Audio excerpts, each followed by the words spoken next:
We know that wearing one can save lives and social distancing can too. But what about family distancing? That can be a little more tricky, more difficult. Tasha Eurich is an organizational psychologist. She joins me now. Dr. Eurich, good to see you. Thanks for having me. This is tough because if someone's not in your immediate household, let's say an aunt or uncle that you just can't be around during Christmas because you want to participate in stopping COVID-19 from spreading any further, but you don't want to hurt anyone's feelings. You have some interesting tips, and one of them is write it down in terms of setting boundaries. That's exactly right. And this has been an undeniably difficult year. And so many of us are going into the holidays already stressed out.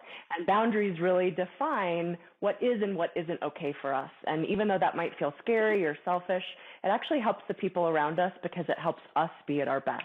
And so you're exactly right. My first tip is to write down your boundaries. And part of the reason to do that is because it helps us get time and space ahead of time to really think about that boundary. It helps us clarify in black and white what they are. And then it also helps us enforce them, right? If I can remember what I wrote down, it's easier in the moment to stick to those guns.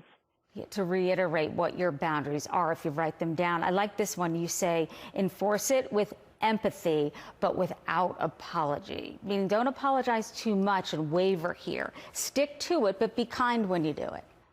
Exactly. These are our friends and family, and they're people that we love. And so we can be empathetic but unapologetic. And the way to think about this is, you know, as much as we love our friends and family, our well-being has to be the most important, especially this year. So, for example, let's say you set a boundary that you're not going to attend indoor celebrations around the holidays. You might say something like, I understand how important it is that we get together this year to you, but unfortunately we've decided we're not going to go to any indoor gatherings. So again, keep it simple, keep it empathetic, but keep that boundary.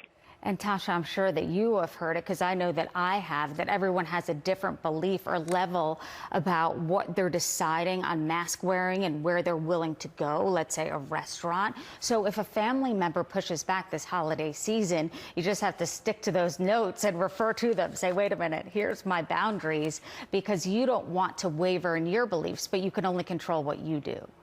That's exactly right. And think about it this way. People usually push back because they care about you. They want to see you. They want to spend time with you. And so you might need to calmly reiterate that boundary. One recommendation I would have is, repeat sort of what I just said and say, but you know what? Next year is going to be different. Why don't we start planning that? And, we know this pandemic will end, and we can look to the future. And that's something we can all agree that we'll be together again. That's a good one, because this is not forever, although right now it does feel that way. Tasha Eurich, thank you. Thank you.